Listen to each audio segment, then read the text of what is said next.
Janet, Eric, thank you very much for joining me to talk about Raise Us. That's the new nonprofit, national nonprofit that's focusing on a people strategy for our AI economy.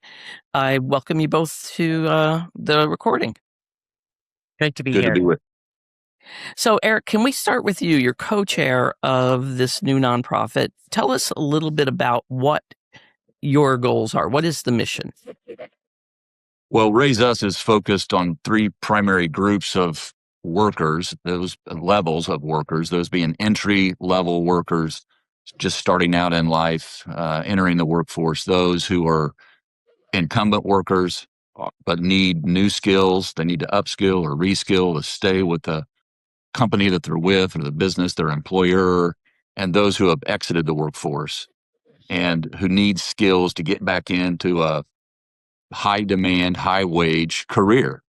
And we need to scale up proven pathways that accommodate that in this new world of AI infused economy and quantum and robots, et cetera, et cetera.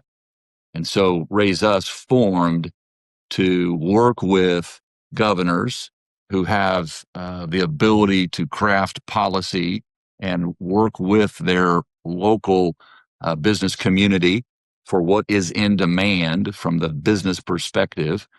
And then we'll work to supply that talent to the workers that need it. And Janet, you're you're the president of the corporate partnership. So you're bringing in that corporate part of it. Yeah. So just to build a little bit on what Governor Holcomb said, we clearly believe that we're in a moment that if we collectively don't lean into this workforce transition, that we will be exposed as a country and as a society. In the long run, I'm a technologist by background. I spent my career in enterprise technology. We believe in the promise of the technology, and we believe in the long run, we will figure out how people and jobs will all sort out. But in the short term, if we don't all lean in a very different way, that we will be in a place where we could have or underemployment at levels that we do not want to see as a country and as a society. So that, as Governor Holcomb said, requires state governments to lean in a very different way with their substantive influence over how you think about workforce programs. But we believe it also requires companies to lean in a substantive way and really take responsibility in this moment to how to think about workforce transitions and people entering the workforce. And so we've recruited an amazing group, an initial founding group of 21 companies where the CEOs are forward leaning on this topic and believe that this is a moment for them to lean in. And we're working with them on really testing what can work in this moment. And so we don't come with all the answers. We don't think there are easy answers. If there were easy answers, they would have been done already. So we're all about, with governments and with companies, and often, by the way, with state government and companies together, working on what can we try in this moment to demonstrate great pathways for the types of workers that Governor Holcomb talked about who are at risk of their roles and jobs being disrupted. I think there's a lot of people out there right now, a lot of workers who are really concerned. So this is, obviously good timing on this. A lot of people concerned that they're going to be left behind. So what kind of incentives are out there to get companies, governors, nonprofits, other, philanthropies that might help you? What's the incentive to get them to do this work, to help the incumbent worker? Yeah, that's something that I think about a lot in terms of that worker who is driving by opportunity every day when they could realize a higher, wage just down the street if and only if they receive some new skills to meet the demand that is there. And the incentive is to make sure that the programs are accessible, that they're affordable, that they're more convenient maybe than they have been in the past, and really use AI, kind of harness the technology that's out there that's going to create so much good but understandably has people worried about where do I fit in all this? How do I get connected to the skill sets that you're talking about so that they're not abstract or rhetorical, but doable. And then once that happens, once these programs are introduced, then that's where I think real growth, not just from the business perspective, but from the family perspective as well. Are you going to be piloting programs? Maybe, Janet, are you going to be piloting programs with some of these businesses that you've brought in? Yeah, 100%. So that is, I want to tag in your sort of incentive question. I think the challenge right now is the incentives are, for the workers are certainly clear, as Governor Holcomb highlighted, but for companies are less clear. We don't have a workforce system today that always incents all what we would say are the right behaviors. And so the companies that we've recruited to join us are doing this because it's a combination of they think it's the right thing to do for their businesses, their communities in this moment. And they see that responsibility as part of what they need to be thinking about. So right now, there's no overt incentives. Now, you could certainly argue that if we don't collectively pay attention to this, and this is a very macro level sort of meta topic, if we don't pay attention to this and we have or underemployment in a substantive way, that it affects all of their businesses. But that's a pretty long range view in businesses that have, incredible pressures from their shareholders every quarter and every year. So the companies that are working on this with us now, I think, feel like and acknowledge that it's the right thing to do. One of the projects that we're doing with a leading company is working on what is the business case, the real business case, the hardened business case, return on investment for redeploying your workers versus firing in one place and hiring in another. And that is real substantive work to do to take someone from one job to another, not, upskilling someone so that they have better AI tools to learn to do their current job. So to get back to your question, we are doing pilots with these companies, helping them work on pathways for either within their organization or outside their organization with a great landing place for employees whose roles and jobs are being disrupted. But we're also working with them on how do you actually demonstrate the goodness that comes when you do this. Eric, when you were governor of Indiana, workforce development was a very important thing to you. I remember many times talking to you about that. You've brought in 4 states. You've brought in 4 states already to be a part of this initial push. Can you tell me a little bit of how you're working with them? Sure, and it's a perfect question because there is no one size fits all, and certainly Indiana is different than Hawaii or Rhode Island for that matter. And so to work with states that are not right next to each other, but Arkansas, Utah, Maryland, and Connecticut. This gives us a good picture of what the different sector needs are, different programs that are already in existence, some that may be working that need to be scaled up, some that need a refresher, an upgrade, modernization of a policy or a system itself. And so they're going to be different. And you're right. When we talked last, I think I was, saying everything we do is about people, people, people, and everything has to fit within that, look through that lens.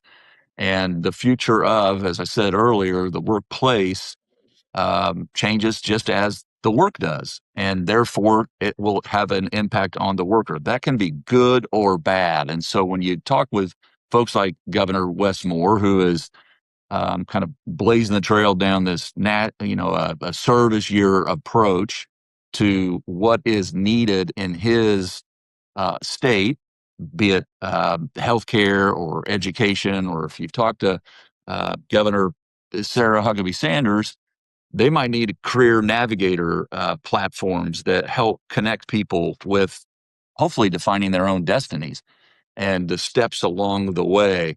And so I would say that this is a very important point, that there is no one size fits all, and you're going to have to talk to not just different governors, but different, as Janice said, different businesses, the sectors that are craving for talent.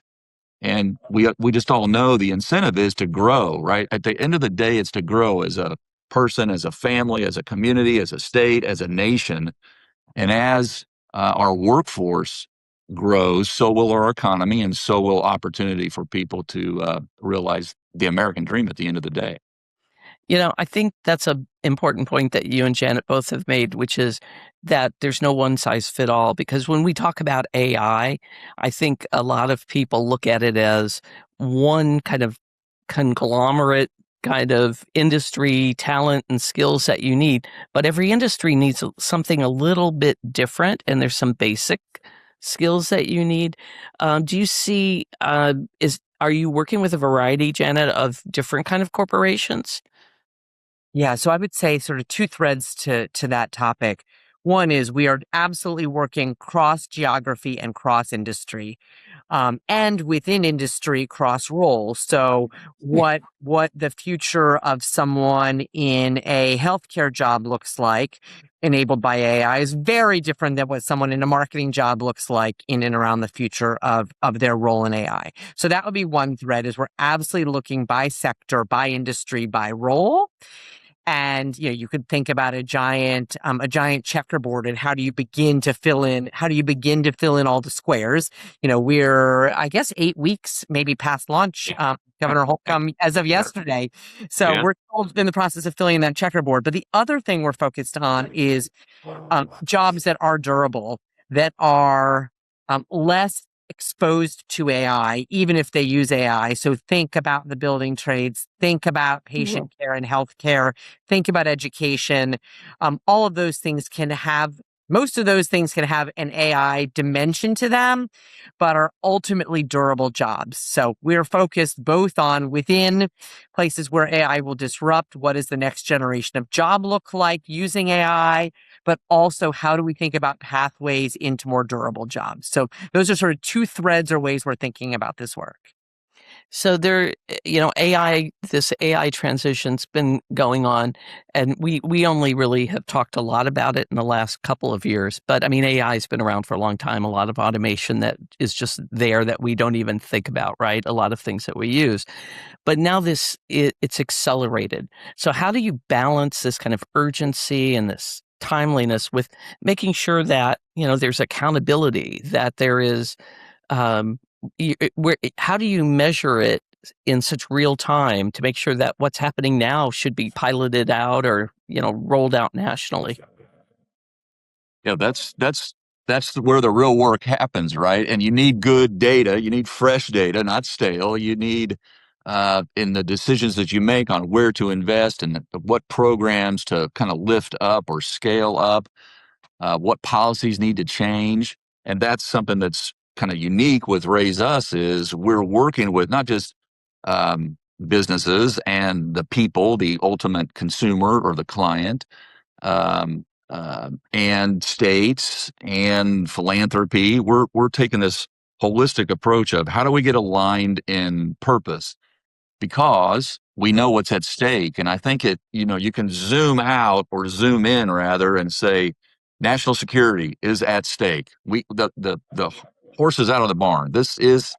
Technology is going to continue to advance, and AI is, the worst quality it's ever going to be right now. Tomorrow it's going to be a little better, and the next day a little better, and the next day a little better, or have further reach. And so we know that our potential adversaries or enemies of our way of life are working on this as well. And so you start kind of from a national security perspective, then you get down into the kind of the American competitive business community, and those who can afford to deploy these new tools and become more efficient and more productive and hire more humans, not just agents, but hire more people, be part of skilling them up. And then it comes right down to, your own, what's at stake for you? Are you going to be left out of this new economy? And it's easy to be alarmed by what's going on, by threats of being displaced, or fear of no regulations or no guardrails. Our purpose at Raise Us is to make sure that there are proven pathways that lead to your opportunity, no matter what category or demographic you fall in? One of the things that is part of our scope that we probably don't talk about quite as much as we talk about the work with governors and the work with companies is actually answering sort of some of the heart of your question, Ramona, around how do we know what's happening? And in the labor markets. And the reality is there is not a great source of information that a mayor, a governor, a corporate leader, an HR leader can go to say what jobs are slowing down or going away and what jobs are growing and what are the underlying skill sets that are required to do those jobs. And so one of the things that we also have on our docket is working on a data trust. And we are working with everyone from the data providers in and around HR and payroll, to the frontier labs, to be an aggregator of that data to be able to help. We're starting with governors, but to be able to help them answer those questions of what's really happening with the level of granularity and fidelity in the workforce in my state, in my region, in my city, in a very different way. Because it was surprising to me, having come in from a corporate world, to understand that this data actually doesn't exist at that level of granularity to be able to answer those questions. So that is something that we're working on in a substantive way, to be able to better answer those questions so that we can, to your point, understand what's happening, and react to it at a very different pace. You said something though that I want to tag into, which is AI has been around for a long time. I actually went back and found, a talk I gave on AI in 2015, as maybe a bit of a precursor, not obviously with the crystal ball to know this is what I'd be waking up focusing on every day. But, we're learning a lot from the last set of workforce disruptions that happened in this country. Our workforce system was built coming out of the Depression, and the world has changed a lot in that, 100-ish plus years since then, in a really substantive way. But we have got two very clear examples to study. One is the well-documented China shock, where a significant number of manufacturing jobs disappeared, almost overnight and hollowed out a lot of towns and cities across, the Midwest, where Governor Holcomb and I both live. But one that gets a little less talked about is also the enterprise technology wave. And you think about all the change that came from the fact, and this was probably a little bit before the start of my career, but you think about typing pools. You think about the jobs that have gone substantively away. But your pace point is what wanted me to bring this point up. Two things happened there. One is that transition happened over, call it almost 30 years. And so as people aged out of their jobs, and retired naturally and organically, those roles sort of got wound down much more gracefully over time, and new jobs came online much more gracefully. Now, it's been imperfect. I do believe that our underemployment is because we haven't paid deep attention, especially the last probably 15 years of the technology wave disrupting a lot of jobs. But at the macro level, that transition was much more graceful. And so we find ourselves in a place where the risk is that it's not as gradual and it's not as graceful. And so how do we quickly, that's why we're all about trying things. How do we quickly pilot things and build scaffolding both at the government level and the corporate level to help people navigate this transition that will happen much more quickly, with learnings from, the last two big sort of disruptive forces in and around our workforce. So that's something we're thinking a lot about and we're paying attention to. And we obviously, the optimists in us hope that, and we know lots of great new jobs are going to be created.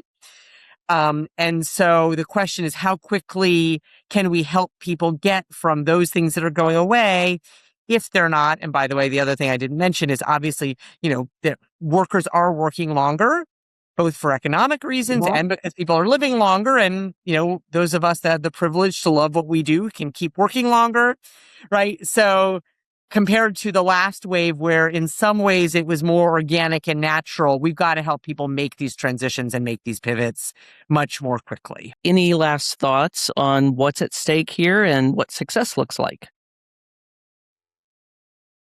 Well, success to me, it looks like in 1, 2, 3 years, people have more confidence because they are prepared for the future. They understand that it's got this new economy will require us to be agile, nimble, and they will have access to the tools at their reach and disposal to climb up that ladder and to have that economic mobility that they prefer. And so that's why it's so incumbent upon us, raise us, and our partners to put a plan out there that's easily digestible.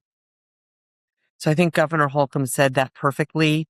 The only thing I would add on is about how we're thinking about this work, which is with the mantra that you can't wring your hands and roll up your sleeves at the same time. And we're all about rolling up our sleeves and figuring out what works in this moment to drive the outcomes that Governor Holcomb so articulately shared. Janet Foutty, Eric Holcomb, thank you both for sitting down with me.